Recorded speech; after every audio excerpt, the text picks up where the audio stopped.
ওই আমি হয়তো একদিন বিয়া করব, আগে করলে কি ক্ষতি। টং ওরে বাবা মায়ের তাল বাহানা বুঝলাম না এক রতি, আমি কি এমন করছি ক্ষতি, বুঝি না তাদের মতি গতি, কি এমন করছি ক্ষতি, বুঝি না তাদের মতি গতি। বয়স হওয়ার পরও আমার বিয়ে দেয় না, আমি পারি না আর পারি না, বউ ছাড়া পারি না, আমি কেন মরি না, বউ ছাড়া রাতে একা থাকা যায় না। টং দূর মিয়া।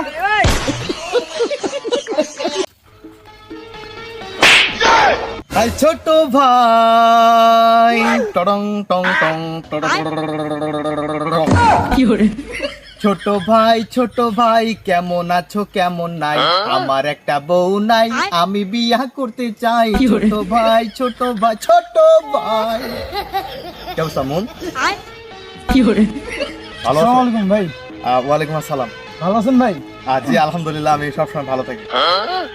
এই আপনি তো দেখতেছি বর্তমান গিটারিস্ট হয়ে গেছেন। জি আমি মূলত আগে থেকে ছোটবেলা থেকেই মূলত গিটার ভালো বাজাই। তবে এইখানে না, তো এইখানে আচ্ছা বলো, কিছু বলবো? আমি চলে যাব। যেই কারণে আপনার কাছে আসা। কেন? এই আগামী শুক্রবার আমার বিয়ে, আপনার দাওয়াত।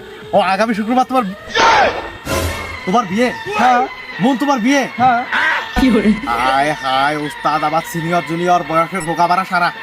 আরে আমি তোমার বড় ভাই, আমি এখনো বিয়ে করিনি, আর এখনই তোমার বিয়ে। ভাই আপনার কাছে আমার কি ভাই, আপনি বিয়ে করলে করেন, না করলে না, আমার কি? আর সিনিয়র জুনিয়র বলে একটা কথা আছে, একদিন হলেও দুনিয়াতে আমি তোমার আগে এসেছি, এক সেকেন্ডের জন্য হলেও আমি তোমার ছোট, আমি তোমার বড়, আর তুমি আমাকে রেখে কিভাবে নির্লজ্জের মতো একজন ছোট ছেলে, তোমার মুখ থেকে এখনো মধুর গন্ধ, দুধের গন্ধ যায়নি, আর তুমি বিয়ে করতেছ? না ভাই, আমি এই কথা শুনতে আপনার কাছে আসিনি। আমি আপনাকে আমি দাওয়াত দিতে আসছি, আপনি আসবেন। আচ্ছা, শেষ কথা। আপনি বিয়ে করেন নাই বা করছেন, এইটাতে আমার তো কোনো দেখার বিষয় না। আই ছোট ভাই, তুমি এটা কেমন কথা বললে? তোমার কি লজ্জা শরম বলতে কিচ্ছু নাই? একজন বড় ভাইয়ের সামনে এসে তুমি কিভাবে বলো তোমার বিয়ের কথা?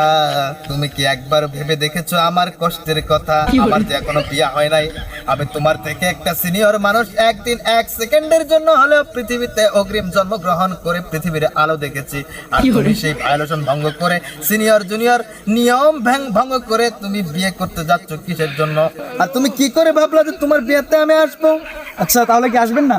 অবশ্যই আসবো, গরুর মাংস খেতে। কেন খাবো গরুর মাংস? আমার তো অ্যালার্জি।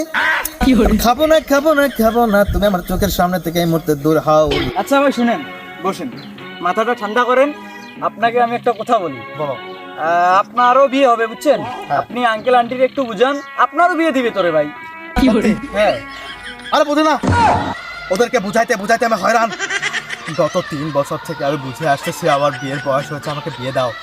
আর শীত চলে গেল, বউ ছাড়া থাকার রাতে কি পরিমাণ যন্ত্রণা, কোল বালিশ নিয়ে কাটিয়ে দিলাম, এখনো পর্যন্ত বুঝাই, কিন্তু ভাই তারা আমাকে বিয়ে দেয় না।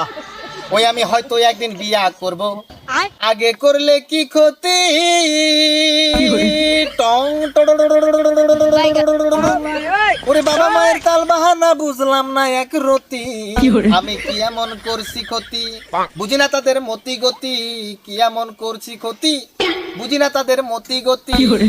বয়স হওয়ার পরও আমার বিয়ে দেয় না, আমি পারি না আর পারি না, বউ ছাড়া পারি না, আমি কেন মরি না, বউ ছাড়া রাতে একা থাকা যায় না। টং দূর মিয়া, আপনি ওই গিটার এইখানে কেন? আচ্ছা যাই হোক, আচ্ছা তোমাকে একটা কথা বলি। আচ্ছা বলেন। তোমার বিয়েতে ওই সাউন্ড সিস্টেম ভাড়া করো নাই? হ্যাঁ অবশ্যই, বিয়েতে সাউন্ড সিস্টেম থাকবে, এটা স্বাভাবিক। তোমার বিয়েতে সাউন্ড সিস্টেম থাকবে? অবশ্যই থাকবে। আমার ডিজে থাকবে? অবশ্যই। আমার কি কো ডিজে মকবুল? হ্যাঁ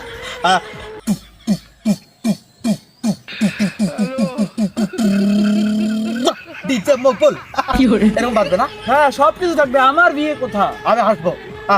আচ্ছা তুমি তোমার বিয়ের সাউন্ড সিস্টেম গুলো অনেক টাকা পয়সা খরচ করে ভাড়া করছো না, এগুলো ফেরত দাও। কেন? কারণ আমি আছি না, আমি তোমার বিয়েতে গিয়ে গিটার বাজাবো, আমি তো গিটারিস্ট। আপনি গিটার বাজাবেন? এই যে আপনার যেই জায়গায় গিটার বাজান ভাই, হ্যাঁ। এই জায়গায় যদি দেখে আমার শ্বশুর বাড়ির লোক, হ্যাঁ। আমার আর বিয়ে হবে না ভাই। মাপ চাই, আপনাকে আসতে হবে না ভাই, থাকেন।